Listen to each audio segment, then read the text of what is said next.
Bismillahirrahmanirrahim. Assalamualaikum sobat muda. Kembali lagi nih di Podcast Anak Vokasi.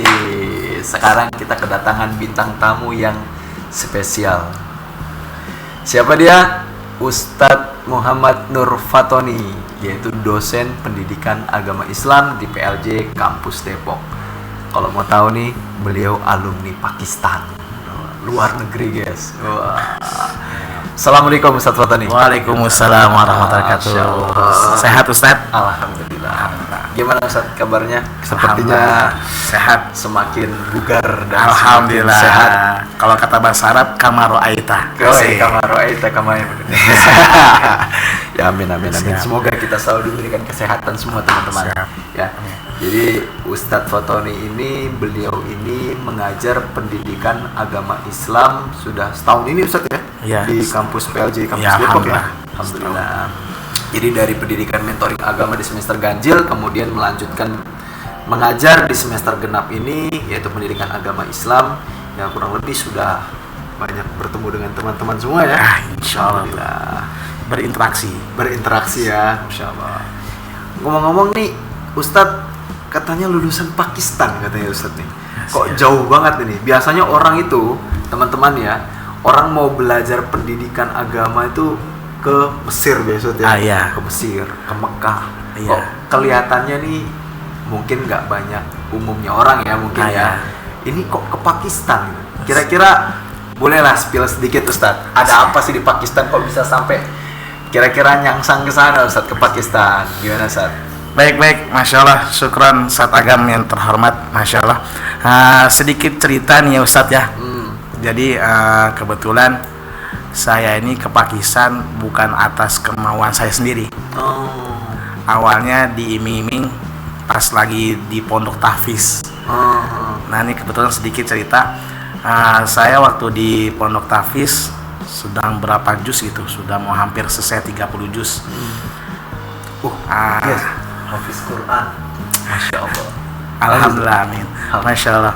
Ya, jadi pas lagi hafal mau sebentar lagi 30 juz, sempat ini nanyalah ke ayah saya gini, ya aku nih udah mau 30 juz, kira-kira tasyakuran apa nih yang enak?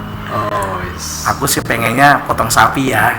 Ya itu udah ada ngomongan gitu. Sapi beneran ya, bukan sapi Royco ya? Bukan, sapi beneran gitu kan. Ya. Pengennya sih gitu kayak teman-teman yang sebelumnya emang kalau habis simaan atau tasyakuran 30 juz ya ada potong sapi atau potong kambing gitulah. Pengennya seperti itu kan, lebih kelihatan kalau dulu kayak asik gitulah.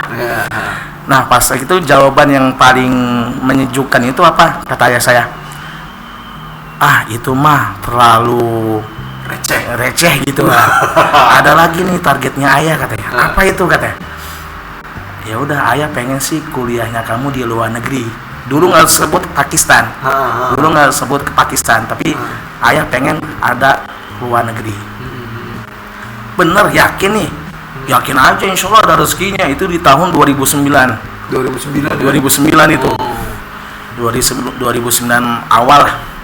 Nah pas lagi 2009 akhir udah selesai gitu kan, akhirnya gimana nih ya, katanya mau keluar negeri, asik gitu kan, nanya lagi lah kita kan. Ya udah gini aja, karena di luar negeri butuh dengan ilmu agama yang lainnya, contoh lah kayak fikih gitu kan, kamu harus belajar dulu fikih katanya, biar nanti di Indonesia dipakai. Ya udah syaratnya apa? Ya alhamdulillah kita dikirim ke pondok, salah satu pondok namanya di Magelang. Ya alhamdulillah sana belajar, dan emang mungkin sambil nunggu rezekinya kali Ustadz ya, saya nggak tahu juga gitu kan. Sambil menunggu berangkat ke Pakistan. Iya gitu. Rezekinya gitu kan. Akhirnya sampai di Magelang belajar di sana, emang mungkin sambil nanya-nanya juga sama kiai, bagusnya gimana gitu kan, bagus tempatnya di mana. Ya alhamdulillah pas lagi sudah 5 tahun, dan emang ada segmen kiai yang sudah Mahat Ali, dulu kita Darul Fikih, Mahat Ali boleh langsung ke Pakistan atau ke luar negeri. Kalau butuh beasiswa dari saya bilangnya gitu, kalau Pak Kiai 60% insya Allah bisa katanya beasiswa dari saya. Tapi memang prinsipnya ayah saya nggak mau beasiswa, ada pure dari hasil kantongnya ayah gitu kan. Akhirnya sudah 5 tahun, udah dijanjikan sama Pak Kiai, udah dibolehkan lah. Akhirnya saya nagih lagi, ya gimana ya kata. Ya udah, kamu buat paspor dulu deh kata. Pas lagi buat paspor, ternyata ayah saya punya 2 impian.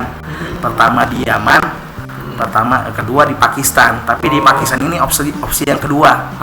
Opsi kedua. Akhirnya pas lagi tahun 2015 kurang lebih lah, di Yaman yang dikehendaki oleh ayah saya, ternyata lagi ada konflik. Di Yaman tuh ya? Di Yaman saat itu konflik, kan saya nggak tahu konflik apa gitu di negaranya, sehingga pertimbangan ayah saya, ya udah deh lebih baik di Pakistan, walaupun memang ada konflik tapi konfliknya nggak terlalu parah sama Yaman gitu kan. Akhirnya dikirim lah, yaudah siapin tuh, mana paspor kamu biar nanti ayah kasih ke orang yang ngurus visa.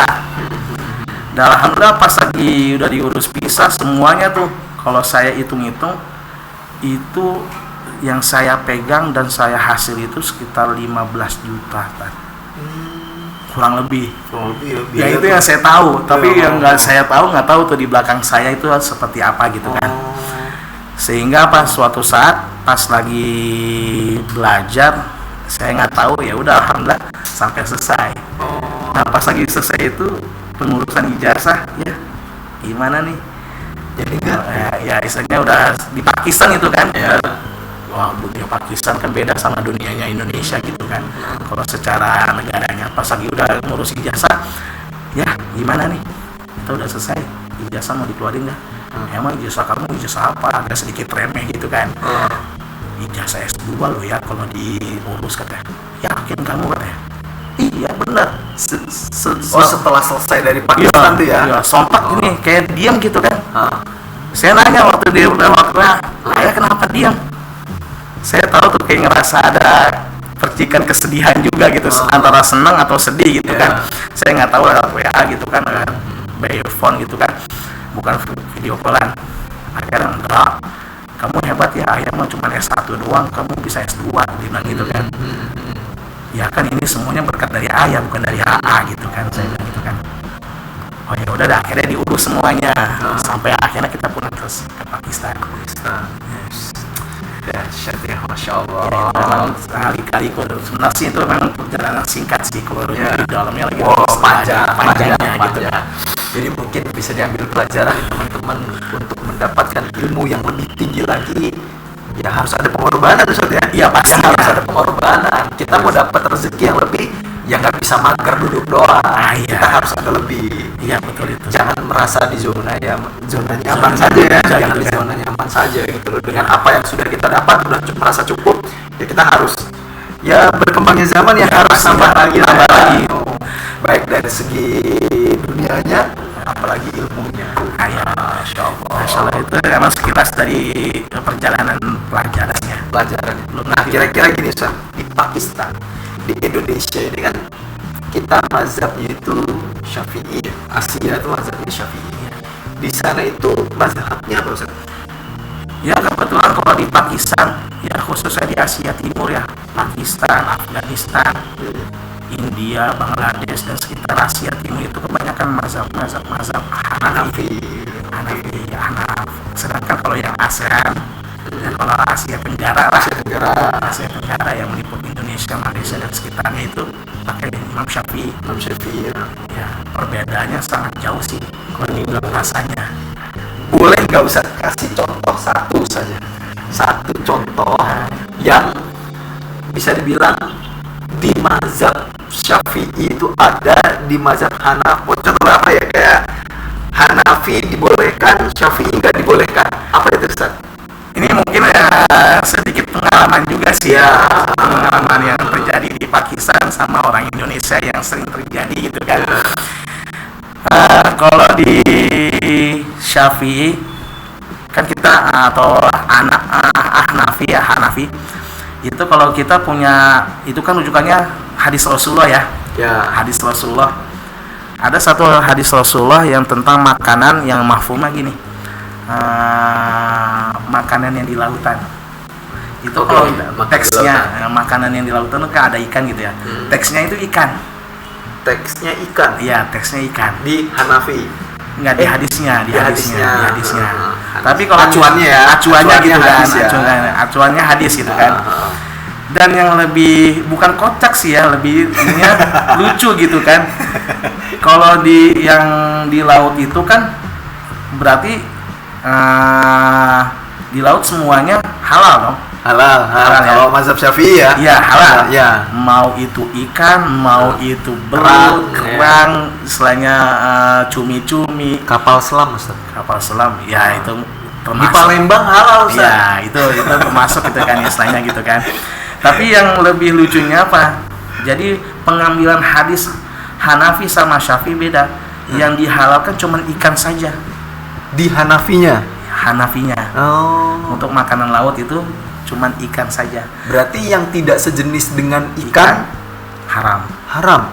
Ya, termasuk Kepiting. termasuk cumi-cumi, termasuk sotong gitu lah ya. Sotong ya semuanya selain ikan lah Haram ya? haram. Oh. Dan emang lucunya lagi, kalau kita ke pasar ikan, Itu ada. itu ada semua jenis itu ada. Berarti bisa dibilang jual barang haram dia. Iya, tapi justru malah mereka taat bermazhab. Maksudnya taat bermazhab gini, tukang nelayannya itu jual murah semua yang selain ikan. Oh, wah cocok tuh banget. Iya cocok. Nah makanya agak sedikit lucu di lucunya kenapa?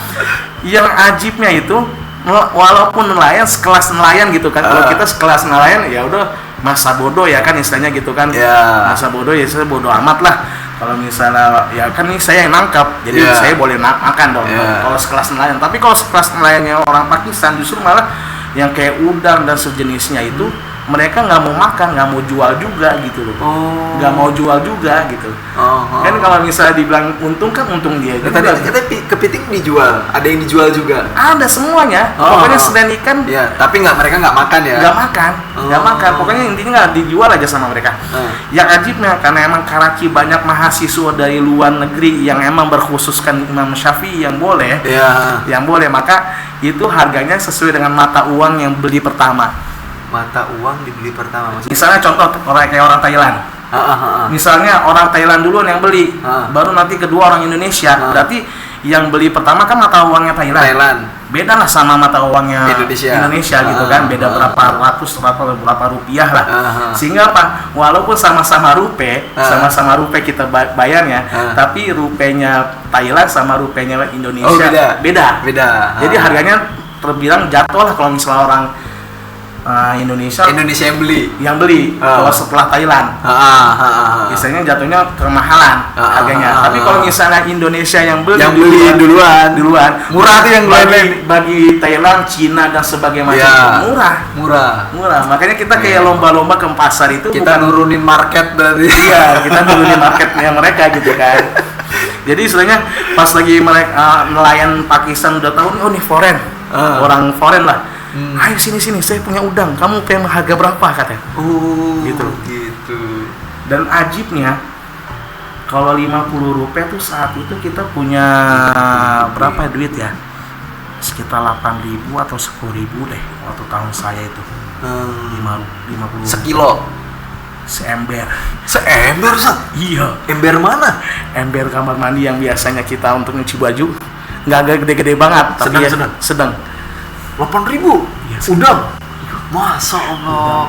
Ya kalau kita duluan. Nggak maksudnya toh juga kalau seandainya itu pakai harga Thailand, misalnya harga Thailand, itu jauh. Kalau hitungan ember murah ya. Kalau di Indonesia lah ya, di Indonesia ya. Karena sekilonya udangnya itu udah 40 ribuan. Iya, kalau di Indonesia. Di Indonesia loh ya. Tapi kalau di Pakistan malah justru di bawah 10.000. Wis dah. Seember lagi ya. Ember lagi. Bukan sekilo. Itu kira-kira seember tuh berapa kilo tuh? Ada kali 10 kilo. 10 kilo, 5 kilo ke atas. Oh, 5 kilo ke atas. Berarti ember sedang segini lah berarti. Iya. 5 kilo ke atas. Dahsyat. Itulah keunikan berbeda mazhab. Cuman saya mengambil pelajaran nih Ustadz, bahwasanya orang Pakistan pun dia tidak memandang orang yang berbeda mazhab. Orang yang berbeda mazhab tidak di maksudnya, oh ini haram, saya nggak jual, nggak juga. Jadi dia juga punya wawasan, punya ilmu yang di mazhab lain pun ini rupanya boleh. Sehingga dia menjual. Berarti kesimpulannya gini teman-teman, orang yang banyak ilmu itu tidak mudah menyalahkan. Gini saya. Betul. Orang yang suka nyalain itu dia kurang ilmu. Pasti. Sebenarnya tambahan ilmu ada kepemahaman juga. Ya. Jadi misalnya banyak ilmu tapi nggak paham percuma aja. Tapi kalau banyak ilmu plus paham, Ya. itu enak. Ya. Berwawasan banyak enak gitu kan. Betul. Sehingga suatu saat kita pernah ada teman-teman yang memang lagi berantem ya. Berantemnya itu bukan karena beda apa ya istilahnya, bukan beda prinsip, karena ego kita gitu, egois kita. Sama-sama orang Indo. Enggak, sama-sama orang Indonesia, sama-sama mahasiswa juga dulu. Nah, jadi istilahnya sama-sama mahasiswa. Ini kita cuma bercocok antara hadis Rasulullah. Ini debat Ya, keren. debat antara hadis gitu Ya. kan. Debat ilmu lah ya. Debat Ya. ilmu gitu kan. Sehingga emang di satu titik ada teman saya itu yang emang bukan kalah debat, emang kita udah kehabisan bahan. Sehingga mengalah. Ya. Akhirnya gimana caranya nih kita bisa nggak terlalu kalah telak lah istilahnya gitu kan. Akhirnya ya udah deh kalau kayak gitu, nanti malam saya undang ya, kata teman saya yang orang Indonesia juga di Karachi, diundang. Kita ada dakwat lah, biasanya kalau bahasanya tuh dakwat, pesta gitu kan. Ada undangan nanti malam, paginya diundang. Akhirnya sore nanya, emang kira-kira kita mau makan apa sih? Akhirnya pas lagi, oh ada spesial, saya kepo lah misalnya itu kan, penasaran. Pas lagi penasaran, ya udah, spillnya apa? Kita akan makan udang sama cumi. Ini orang Pakistan yang Orang Pakistan, sama orang Pakistan. Haram gue ya. Ya, ini kan makanan haramnya gua nih kan, gitu kan bahasanya gitu kan. Oh gitu ya. Oh kalau gitu saya nggak jadi deh, nggak jadi datang. Kenapa? Kan saya yang ngundang, kan nggak boleh dalam hadisnya Rasulullah menolak undangan. Nah, mulai lagi kita debatnya diperpanjang. Ya bukan saya menolak undangannya, tapi saya menolak makanan yang disediakan katanya. Apa tuh? Ya ada udang sama cumi katanya. Loh, orang kan di hadisnya Rasulullah nggak disebutkan udang sama cuminya katanya. Gitu kan. Ya tapi indal ahnaf haramun, indah syafi'i halalun katanya. Wah, itu kalau dari situlah, oh berarti yang muskil itu yang siapanya nih, yang Hanafinya apa yang Syafi'inya. Kita nggak ada yang muskil katanya, semuanya punya pendapat masing-masing katanya. Berarti saya nggak kalah banyak dong, kata teman saya gitu kan ya. Iya, kalau masalah ini sih nggak kalah banyak katanya. Tapi kalau masalah yang lainnya masih kita pertimbangkan katanya.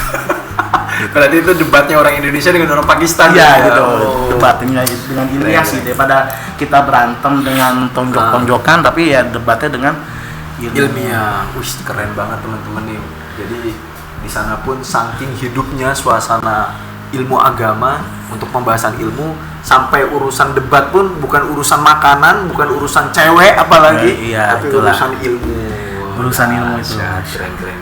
Dan alhamdulillah berarti ini dengan kedatangan beliau, ya semoga saja bisa semakin mahasiswa kita berwawasan lebih luas karena memang kita butuh sekali ustadz atau pengajar-pengajar yang memang mungkin ada pengalaman di luar negeri, apalagi dalam urusan agama. Ya kita bisa tahu sendiri dalam agama aja nih mazhabnya sudah ada 4 ya Ustadz. Ada 4. Nah apalagi ustadz di tempat belajar ini, Ustadz Fatoni itu mazhabnya di sana Hanafi, sedangkan kita Syafi'i. Masya Allah.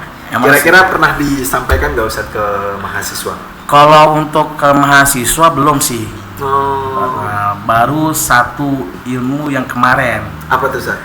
Ya, kita sama-sama sedikit aja ini ya, spill yang materi kemarin itu yang mungkin di kelas Umar bin Khattab bisa melihatnya juga di materi saya, di tentang wudu.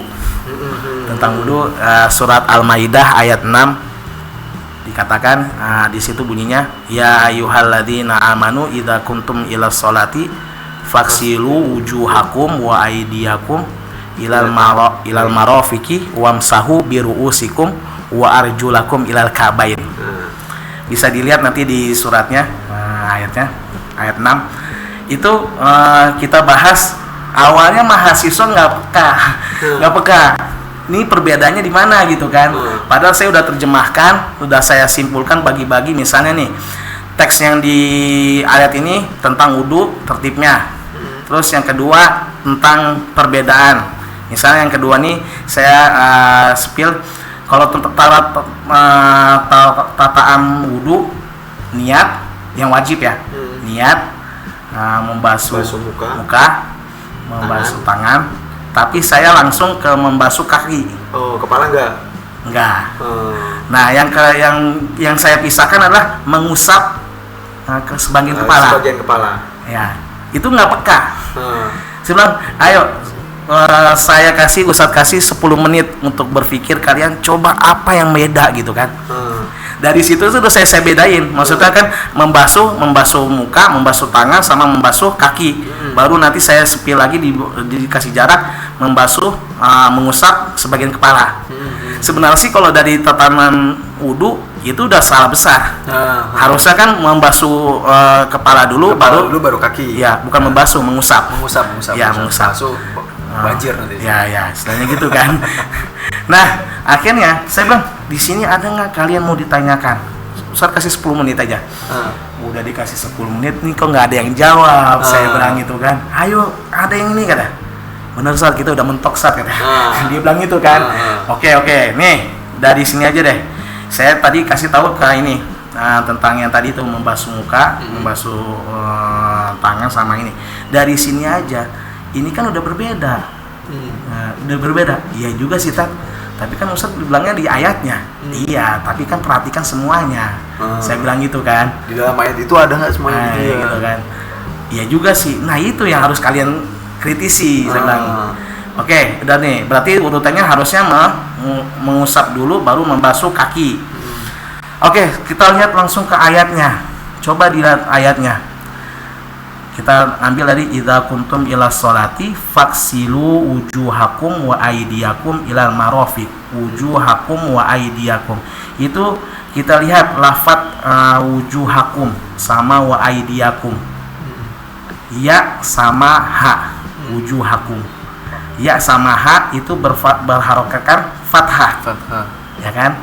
Terus langsung itu kan ada wa ya. Wa arjula wa aydiyakum ya. Nah, itu kan wa atof. Nah, langsung lagi dilanjut dengan kalimat selanjutnya wamsahu biruusikum wa arjulakum. Wamsahu biruusikum wa arjulakum. Otomatis kita ngambil dari biruusikum wa arjulakum. Biruusikum karena apa? Ada ba huruf jar yang harus mengkasrokan sisanya. Ya, jadi biruusikum. Nah, ada wa ataf lagi. Wa arjulakum. Nah, wa arjulakum berarti la-nya fathah. Kalau secara menurut huruf waw ataf atau penyambung dan dia harus mengikuti dengan lafaz yang sebelum yang paling dekat. Nah, seharusnya wa arjulikum. Ya kan, harusnya wa arjulikum. Tapi kenapa di Al-Quran kita wa arjulakum? Kenapa tuh Ustaz? Nah, disitulah ada ikhtilaf. Ikhtilaf baru tadi saya di perinan itu saya udah ada kasih, bukan perinan, di PPT itu saya udah kasih ikhtilafnya ada 2. Sama yang pertama adalah ulama Ahlus Sunnah wal Jamaah yaitu 4 mazhab, sama ulama Rawafid. Itu ulama Syiah. Iya, kaum Rawafid. Ya, kaum Rawafid itu ulama Syiah lah. Selang berapa lama baru ngeh. Oh iya ya. Ya terus yang wa arjulakum siapa Ustaz? Baru nanya tuh mahasiswa. Yang wa arjulakum berarti ikutnya 4 mazhab. Nah, sekarang gini, kalau kita masih logikan. Kalau kita mengikuti wa arjulikum berarti otomatis kaki kita cuman hanya diusap doang, bukan dibasuh. Gitu ya Ustaz ya? Iya. Itu sebenarnya sih simple tapi ilmunya banyak. Situ. Pembahasannya banyak lah di dalamnya ya. Kalau belajar fikih biasa mungkin hanya tahu ya sekedar ini udah ketentuan dari Allah, dari firman-Nya Allah. Tapi kalau kita kaji lagi, ternyata kalau di selain Qur'annya kita, misalnya contoh di ulama Syiah atau orang Syiah, itu coba kita lihat kalau misalnya Al-Qur'annya di surat Al-Maidah ayat 6-nya mengatakan wa arjulikum, berarti fix itu Qur'annya dari Syiah. Oh gitu. Iya. Itu Qur'an dari Syiah berarti ya. Wa arjulikum ya. Iya, harusnya wa arjulakum ya. Harusnya wa arjulakum gitu. dahsyat tuh teman-teman, perhatikan. Inilah kenapa Allah Subhanahu wa taala itu memberikan keberkahan satu mukjizat, salah satu mukjizat dalam Al-Qur'an itu Al-Quran itu bisa dihafal Ustaz ya. Al-Quran itu salah satu mukjizat yang Allah berikan di terhadap Al-Quran ini. Al-Quran itu bisa dihafal gitu. Dan orang yang menghafal itulah Allah jaga. Ini salah satunya nih Ustaz, kita nggak tahu tuh harokat. Padahal tuh harokatnya loh. Iya. Kalau lafadznya mungkin kok aneh gitu loh. Kalau harokat kan orang kalau nggak ngeh Ustaz ya. Iya. Kalau nggak ngeh tuh antara wa arjulakum wa arjulikum. Dan itu pun banyak nanti ketemunya Ustaz ya. Pastinya pasti banyak. Jadi nggak ngeh. Itulah mukjizatnya Al-Quran. Allah jaga dengan Allah berikan hidayah, Allah berikan kekuatan, Allah berikan keberkahan, dan orang-orang terpilih untuk bisa menghafalkan Al-Quran. Amin. Satunya Ustadz kita, alhamdulillah, amin. depan kita, mengajar kita, salah satunya ada yang hafal juz 30 juz maksudnya, bukan juz 30 juz. Alhamdulillah. Waktu itu sudah kubro atau sugro Ustaz? Kita masih sugro sih. Masih sugro ya. Kubronya belum tercapai kan. Ya, Masya Allah. Jadi dalam komponen orang hafal dalam Al-Quran tuh ada sugro, ada kubro gitu ya. Kalau sugro itu per berapa juz berarti Ustaz? Kalau per 5 juz. Dulu kita ya. sampai 20 juz doang simaannya. Simaannya 20 juz. Sedangkan hafalannya udah 30 juz. 30 juz, ya. Masya Allah. Hafalannya 30 juz.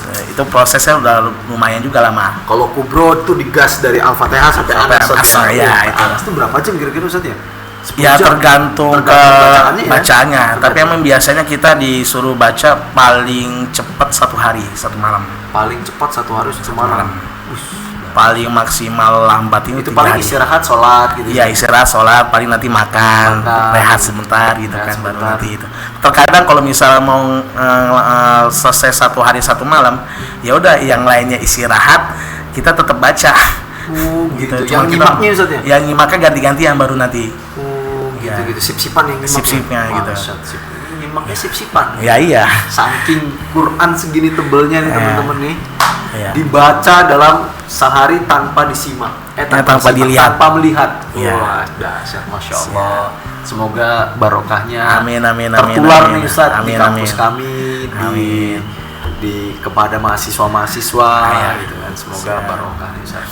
Apalagi sekarang udah mulai mendekati Idul Adha. Nah, itu justru ada gitu kan. Semakin dekat sama Allah gitu kan. Semakin dekat, bagaimana kayaknya mungkin salah satu pelajaran bisa kita ambil dari Idul Adha nih, memang harus ada pengorbanan lebih dalam amal agama seperti itu ya. Karena Nabi Ibrahim ini menyembelih anaknya sendiri, yang padahal anaknya sendiri sudah ditunggu bertahun-tahun kehadirannya ya. Jadi karena ada pengorbanan lebih atas untuk kita ini mentaati perintah Allah, Allah ganti, kalau secara ininya Allah ganti dengan kambing ya. Tapi karena ketaatan Nabi Ibrahim kepada Allah Subhanahu wa taala, Allah ganti dengan ini. Nah, ini pelajarannya bisa kita harus banyak mengambil waktu, kita harus belajar lebih Ustaz untuk mengorbankan lebih, apalagi dalam rukun Islam nih, sholatnya nih, mahasiswa nih sholat. Alhamdulillah kita sudah ada masjid nih Ustaz. Masjid Al-Fatah. Kita berkorban untuk bagaimana mahasiswa nih kita siapkan masjid. Kalau dulu di masjid di sini Ustaz, cerita di sini dulu, masjid ini kayak portable Ustaz. Oh gitu. Iya kan? Portable Ustaz. Portable dalam artian apa? Kadang pindah-pindah Ustaz. Oh, pindah. Kadang ini dulu tempat podcast ini Ustaz, itu bisa jadi masjid Ustaz. Masjid ya. Nah tempat kita tadi rapat pun itu dulu masjid. Oh gitu. Dan alhamdulillah atas fikirnya kepala kampus, atas doanya juga teman-teman mahasiswa, dosen dan sebagainya. Alhamdulillah lah kita langsung ada masjid yang paten untuk kita ini bisa ibadah. Itulah. Karena memang kita ini kan pelajar ya Ustaz. Masa sama-sama. Yang memberikan ilmu secara hakikatnya Allah ya berarti. Betul, kita harus dekat pada Allah berarti Ustaz ya. Masya Allah. Sebenarnya sih mindsetnya satu doang. Sebenarnya. Gimana Ustaz? Mindsetnya gini. Sesuatu yang kita korbankan pasti ada timbul rasa cinta yang kita korbankan. Misal contoh Ustaz. kita pengen cinta sama agama, tapi kita nggak mengorbankan apa yang kita sayang. Tidak akan cinta dengan Tidak, agama. ya tidak akan kita cinta sama agama. Makanya kita rubah. Bagaimana kita bisa cinta sama agama? Kita korbankan apa yang menjadi kesenangan kita. Salah contohnya ya Nabi Ibrahim mengorbankan anaknya untuk taat sama Allah. Akhirnya Allah ganti dengan kambing yang sangat bagus. Masya Allah. Ya iya. Tapi mungkin itu harus ada betul-betul keyakinan betul. Nah itu masalahnya. Nah inilah yang kita latih nih teman-teman. Bagaimana kita dalam urusan agama itu ya betul-betul kita yakin bahwasanya apa yang kita amalkan, apa yang kita perbuat pasti semua diganti oleh Allah. Pastinya. Bisa ya. Betul itu. Masya Allah. Maka ketika pelajaran dari Idul Adha ini nanti yang akan kita laksanakan itu dari Nabi Ibrahim, karena Nabi Ibrahim mengorbankan Ustaz ya, mengorbankan anaknya yang sudah ditunggu untuk agama, ikut perintah Allah, Allah ganti. Allah ganti. Masya Allah. Berarti ya kita harus ada korban lebih. Iya, korbannya. Nggak korban nggak paham. Ya, iya. Korban salah paham. Ya, iya. Nggak korban nggak paham. Betul itu. Kita kayak mau memperjuangkan kekasih kita juga harus penuh dengan puas. Betul Ustaz. Karena rasa cinta kita harus berkorban Ustaz. Iya, pastinya. Dahsyat. Masya Allah. Ini banyak sekali ilmu yang kita mau korek ini. Ini dari Ustaz Fatoni ini sejam, 2 jam, 3 jam, sehari bahkan nggak cukup nih Ustaz. Ya itu tuh. Mungkin nanti kita bisa bikin episode berikutnya Ustaz. Boleh, siap. Kita membahas perihal-perihal lain terkait agama. Karena siap. di Pakistan ini kayaknya butuh cerita banyak. Itu karena emang perjalanan kita 2 tahun. 2 tahun di sana Ustaz. 2 tahun. 2 tahun Masya Allah. Berarti bisa lah bahasa Pakistan berarti ya? Ya sedikit-sedikit bisa. Afganam kia he. Mere nam Fatoni he. Masya Allah. Bolehlah nanti diajarkan dari sisi Arab juga oke, Pakistan pun oke. Dahsyat. Oke. Terima kasih banyak nih Ustaz Fatoni. Sama-sama Ustaz Agam yang terhormat. Waktunya di sini sudah bisa mengorbankan waktunya juga untuk mengajar di sini di semester ini. Semoga nanti ilmu yang disampaikan menjadikan berkah. Amin. Menjadikan juga berkah untuk kampus ini. Karena minta doanya juga nih Ustadz buat sama-sama kampus di sini juga biar semakin berkah. Minta doanya juga untuk mahasiswa di sini untuk semakin berkah. Selalu ilmunya bermanfaat. Amin. Karena banyak orang di luar sana yang belajar tapi tidak bisa memanfaatkan ilmunya dengan sebaik mungkin. Betul itu. Saya malah senang banget kalau misal berkolaborasi sama mahasiswa. Sebenarnya tergantung mahasiswanya. Tergantung mahasiswanya dia mau aktif apa enggak Ustaz ya. Iya, ini masalahnya nih. Itu masalahnya. Sekarang kalau nggak digeber sedikit itu kayaknya kurang Ustaz ya. Iya, itu kurang gitu kan. Itulah memang kondisinya. Ya butuh dengan waktu. Tergantung dengan dikembalikan kepada giroh atau kesemangatan kita masing-masing Ustaz ya. Kita nih ada rasa keinginan betul-betul tahu atau enggak. Kadang kita ya biasa-biasa aja.